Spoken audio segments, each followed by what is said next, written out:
Amen, say amen. What's good with y'all boys? Today, me and Fairy Tyree, I'm going to be making a new beginner's guide. So as you guys know, we changed up a lot of things about progression. So I'm going to be recreating the beginner's guide from start to finish. So first off, you're going to be spawning in Magnolia. Let me just fly around real quick.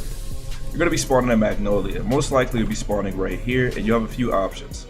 The quest will tell you to check out a few of your UI so that you can get more familiar with them, and then it'll tell you to join a guild. Now, if you want to join a guild, there's two guilds you can join. You can either join a light one or a dark one. And those options are either Fairy Tale, which you'll be able to find in here. This is the guild inviter. Or you can join Tartaros, which you'll be able to find if you go from this side of the church this way to this guy over here. There will be markers in the game, so don't worry. You can nod when he talks to you, and then you will be able to come into the Tartaros base and then join the guild via this NPC here. Now, depending on what guild you join, they are kind of hard to leave as a new player because it takes a lot of money, and it also can remove some of your rank. So you have to be careful about that. The rank is not too important to lose, it just reduces your renown cap, and I'm gonna get into that in a later point of the video. Based on what you decide to join, it will be changing who you are paired up with in events and things like that. You guys know how these games work. Joining this side means that you're going to have teammates on that side. You will be able to get rogue for killing people that are on your side, so keep that in mind. There is no infighting that is allowed. Alright, so next. You have your quest sports here, and each quest has a set difficulty. You can do any of these quests most likely at the start of the game. I would say the A class quest and the S class quest are going to go much better if you have some friends that you take on the mission. There's also queues here and the honor shop here for people that play ranked. Queues are just a situation to where you can 1v1 against other people. It puts you in queues with people that are either below, or it's called a sparring simulation. It puts you in a sparring simulation based on whether or not you're above level 20 or below level 20. So if you're in a server and you're below level 20, you might not be getting any queues. That could be because you need to go to a server that's a little bit lower server level wise. As you can see in the server level I'm in right now, it's level 1, meaning that there's most likely a lot of freshies. The higher this number gets to level 3 means that there's more comp players. However, the higher the server level, the better the rewards are in the server for things like events and taking lacrimas. So I'm going to be doing a quest showcase real quick, just so that you can see what it looks like. So we have the C class mission, Tartaros spotted in Magnolia. It makes us come down over here, and for the sake of the video being fast, I'm going to just, you know what I'm saying? But yeah, so you run over here and spawns an NPC. You can box him up real quick.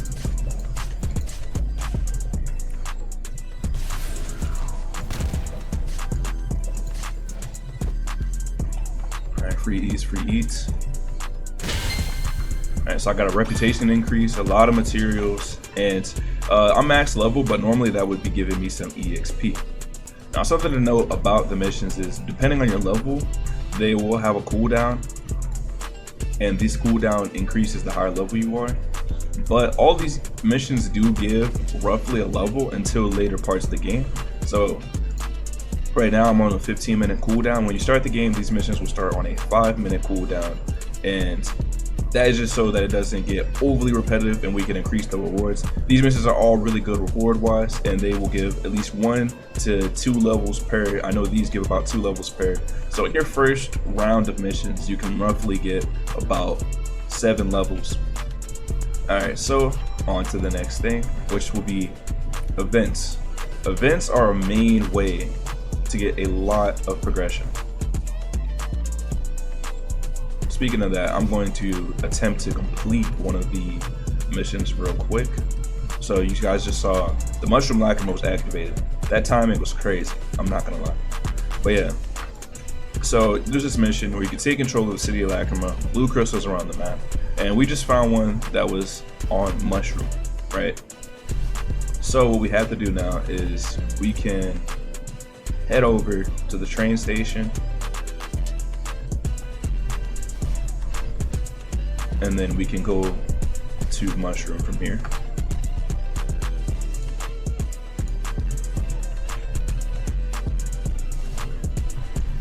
And the guild lacrimas, you kind of just have to remember where they are in the game, but they're very noticeable.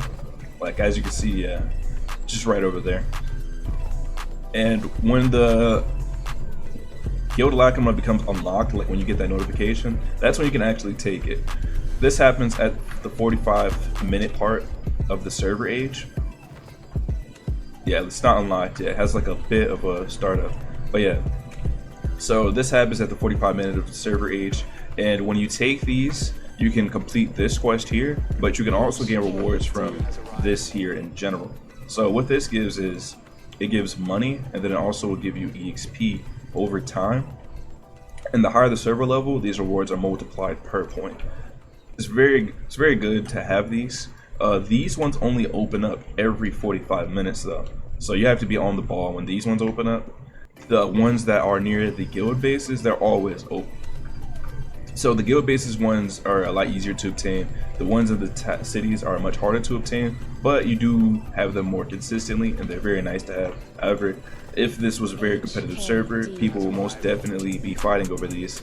Yeah, as you can see, it opened now after 2 minutes has passed. We will be fighting over these, and it could be semi-hard to obtain if you're not pulling up with a squad.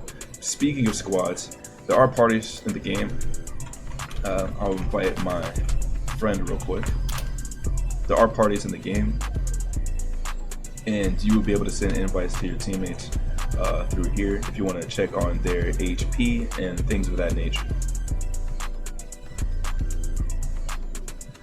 So it's going to be very beneficial for team fights. Yeah, as you can see, he just joined, and now I can track his HP. This does not track location, by the way. However, there are things in the game that allow you to track location, like mana sense. So it is something that you just gotta get up in your own progression to be able to sense players. But yeah, so those one of the events. There are more events in the game. See, I just completed the mission. Give me a reputation up, all that good stuff. But yeah, there are multiple different events. So there is the Lacrima events that spawn on the 45. There's 30 events that spawn on 30 minutes, and then there's an event that spawns every hour. So there are events like Gladiators, for example. There's the event to protect Lucy, and then there's also an event for the Thunder Palace. And all these events happen at the markers that I said, and they give a good amount of progression. So while you're waiting on your mission CDs, let's say if you're like limited parts of the game where your mission CDs are about 15 minutes, those are going to be your main goals to complete, is those events and also doing queues from your guild base. Alright, so the next thing that I want to explain is how guild ranks or wizard ranks have made work. So in the game, wizard rank has been completely revamped, and your wizard rank now just increases your renowned cat, and you get it over time by just doing missions, and you can also get it by killing players, and you would take a small percentage of their reputation that they have on hand. Now in the system you can't D-rank, so killing players does not allow them to D-rank. You're just able to take the EXP that they have on hand in a decent amount. But it's nothing to really worry about because, like I said, the percentage is pretty small. You only take about 5% on kill, but if you're very early in the game and you kill somebody that's a very high rank, this could technically be an entire level. That's the way that you can rank up, and by increasing your renown, as I was saying, this increases your maximum HP and your mana, and the cap for that is 100 million. Anything that you get past 100 million is just to kind of flex, and this can be obtained by killing bosses. Let's say, for example, like Laxus, or my bad, Thunder Boss. But yeah, let's say, for example, like him. Oh, he's not even here. I think somebody's killed him recently.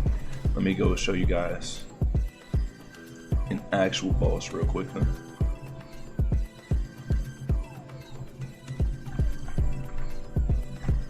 Let's go pull up on my boy Ice Wizard.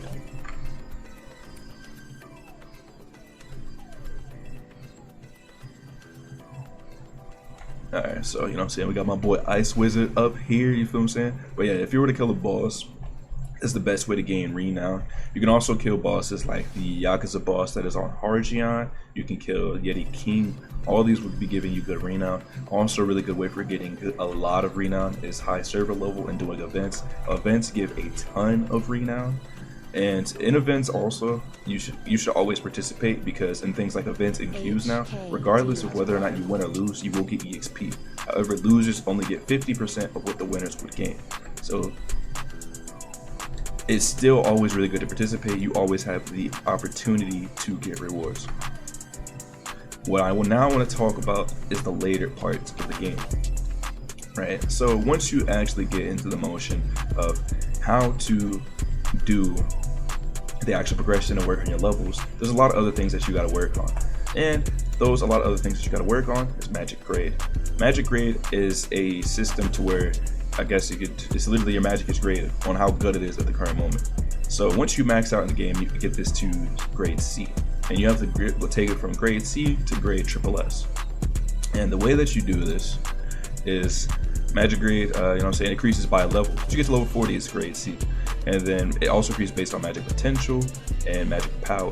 And then it says F through A requires magic potential and level alone. S through SSS requires magic power as well.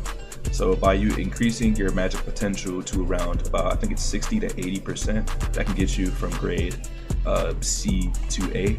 That is this NPC. Showcasing. If you're spawning here, like the fountain, or if you're spawning at Angel basis, is this NPC here, and you will just have to pay 10 million yen. It's pretty easy to get. I would say, like right now, as long as you're doing decent damage and you're winning events. But yeah, you can give it to this NPC. It'll cost 10 million. This does not anymore reset your level. You just have to pay the money. And once you pay the money, you'll be able to increase your magic potential over and over, depending on what you spawn in with magic potential wise. I won't be showcasing right now. I will be showcasing other parts of progression though, but it is basically a mini mode where you get increased HP and mana reach it, and in the future this will give you access to your ultimate moves, and we'll be going into a customization update where you can actually customize what your second origin does. It was a pretty huge part of the progression to get. People that watch Fairy Tail Second Origin was a pretty good power up. That is the way that you get that in this game, but it's also the way that you increase your magic grade. Now, in order to increase your magic grade any further, like we're saying, once you get to A, you will have to increase your magic power to get from S to SSS. Magic power stall cap is at 250k. That is where you will end up getting the magic grade S. In order to get SSS, you need 1 million. And the main way that you increase your magic power is through fighting other people in queues. This can give a lot. I've heard a lot of people get 1 million through just doing queues alone. Now, the other methods to doing that would be for sure doing events, and then also certain parts of PvE. The main PvE area right now, but I will say this is for the later part of the game. I do not recommend you trying to do this at the start, because these NPCs are very tanky and do a lot of damage. And their patterns are also very difficult, so I would not recommend doing this at the very start. But the main way that you can get magic power, for example, is clearing these demon portals. These give about 2.5k on clear, and then defeating yetis that spawn around the map. These guys give around, I think, like 800 on kill. I think I'm in EU, by the way, so my gameplay looks laggy. That's why. Oh, I sold. Whoa, when was he gonna do that? Alright. Bro's getting techie with it. Yo, alright. Alright, just die, bro. Come on. It doesn't have to be like this. Weave? Yo, why is he so tanky, yo? Alright. Those guys give a lot of magic power. They spawn around the map at random.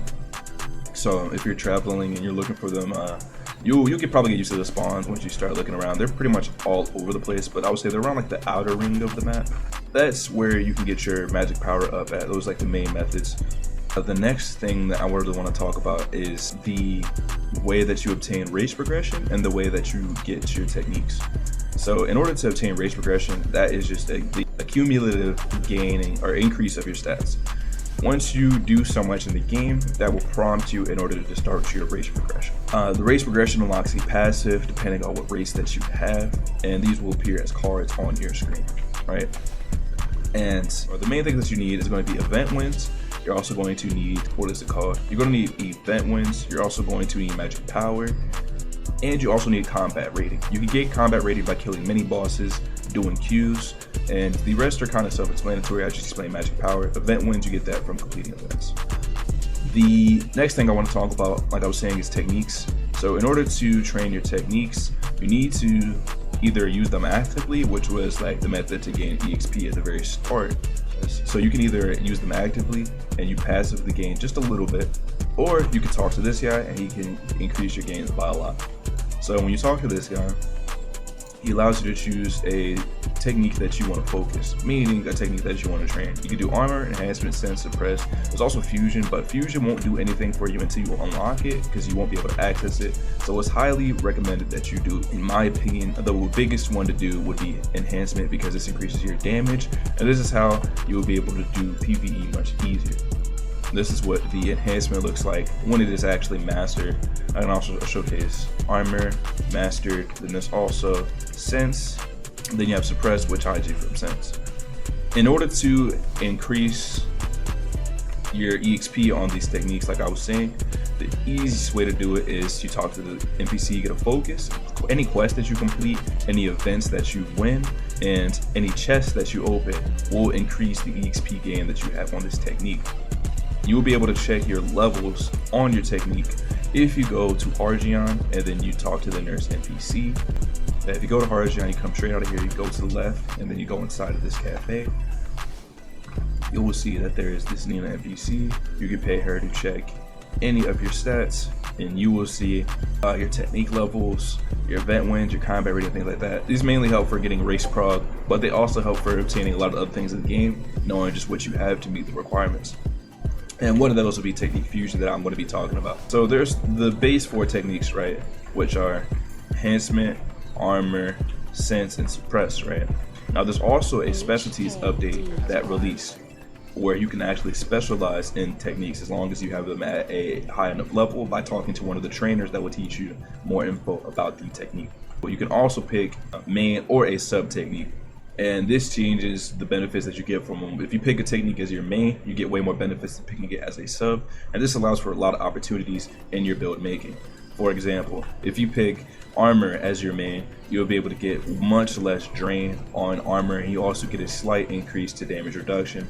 If you pick suppress as your main, you get invisible flash steps, and you get to where it doesn't drain at all. If you pick a sense as your main, you get your perfect dodge frame quicker when you dash, and you also get the ability to see people's mana, and they highlight red when they're doing attacks. If you pick enhancement as your main, similar to armor, you get a reduction in how much it drains, and then you also get an increase to the damage that it gives.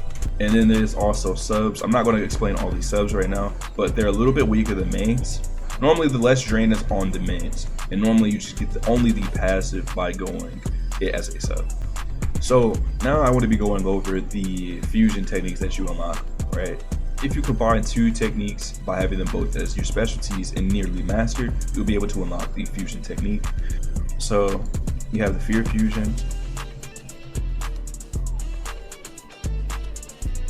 which just works similar to Congress hockey. Normally this knocks, but I guess he was just standing up.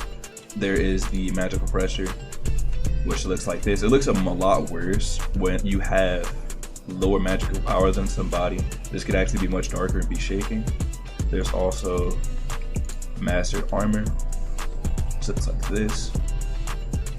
There is overclock, which is like this. This is a speed fusion. If you guys want more information though, definitely check out the Trello. And then there's master enhancement, which looks like this. All these change based on your aura color, by the way. There's going to be one final fusion that ends up unleashing, which will be called Spell Break.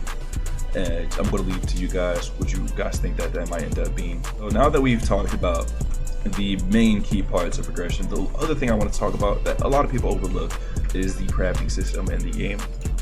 So a lot of people end up getting very low damage because they don't understand how the prefixes system works in the game. I'll probably be adding this to the Blacksmith UI now that I'm thinking about it. It's a very good idea to do so. When you're crafting a weapon, right, you talk to the blacksmith. There are different qualities that you can end up getting on your weapons, and a lot of people don't realize that you can end up getting a better quality than what they have. So they'll be playing with like an old katana or a regular katana, but you can actually get this to be perfect quality or pristine or much better. On top of that, they don't realize that there are techniques in the game like armor and enhancement that are decreasing or increasing other people's damage that they're fighting, and they might feel like they're doing no damage, or they just feel like they don't have HP because they don't have Renown. For the materials, you get those through doing quest events or just opening chests, and that's the way that you can craft more weapons and potentially get a perfect or pristine weapon. That way you can do some solid damages. The next way that you can increase your damage would be by making sure that you're farming NPCs that drop gear.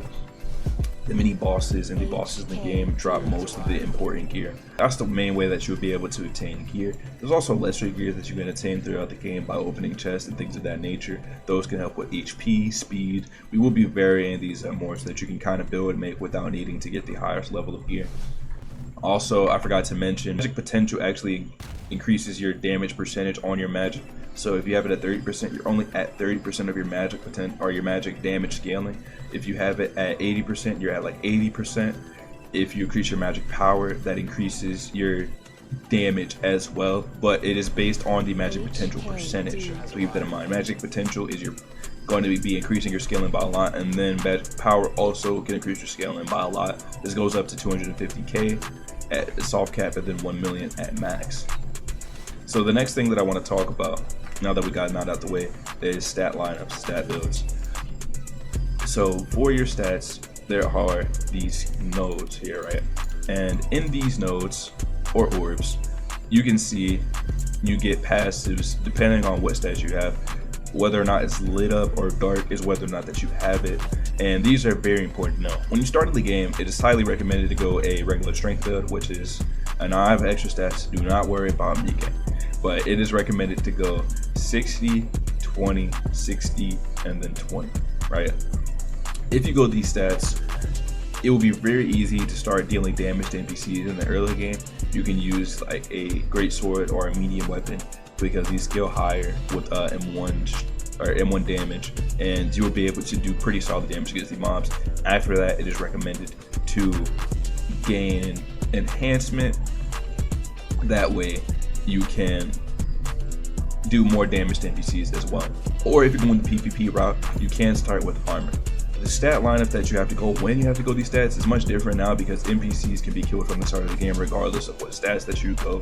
So kind of just fill in what's needed. Personally, I would do 20 speed and do 20 mana as my starter stats in the game right now, just because if you do speed first, you will be able to unlock flash death, and if you do 20 mana, you'll be able to gain your mana back on landing basic attacks. But it is also the requirement for any magic outside of physical enhancement to use the moves once you reach level 20. Alright, so now that we talked about stats and most of the main progression routes, I want to really get into what you're going to be doing after you actually get your build good, right? This is a full beginner's guide. I want to cover everything from beginning to end that you're most likely going to be doing. So now that you've gotten to the point to where your build is actually really strong and you're probably doing world events, you're working on your PvP skills, things of that nature, the next thing that you want to do is become a title player if you're a competitive player. And I'm going to be explaining how you can actually obtain a title in Fairy Tail Re, like Wizard Saint or S rank. Now, I'm going to start with S rank. The easiest way to obtain S rank would be to make sure that you target other S ranks. A lot of players in the game actually do really enjoy playing the game. So if you reach out, for example, to a S rank through like our community server or things like that, they most likely will get back to you, at least one of them, right? And then you'll be able to 1v1 that guy. And as you become better, because most likely if you're starting to just get into the PvP scene with people that are much more progged and know much more than you want, you will most likely not be winning these. And once you start to get to the point to where you're dealing much more damage, or you start winning these fights, if you're like a prodigy or something, right, this information will then go back to the Wizard Saints. So if you talk to and you fight any titled player in general, that is the easiest way to get your name out and get you to getting your own title. Once you start fighting these players and doing well, this information goes back, and then once the information goes back, it's very likely for a tournament to start where you will have the opportunity to actually get your title now. So if you're getting to the PvP scene and you're wondering actually how to unlock that, that is the way. For Wizard Saint, it is much harder to get than S rank because the S ranks, they are basically considered like inconsistent players versus Wizard Saints, they're way more consistent when it comes to their PvP performance. So if you're really good at the game, but you're just not there yet, you can end up getting S rank. If you're really good at the game, but you're really there, you end up getting Wizard Saint. And these are the best players, the higher rank that they are. Right now there's 7 seats, and there will be 3 more seats left after I post this video. So if you guys are interested in becoming Wizard Saint, this is very possible right now.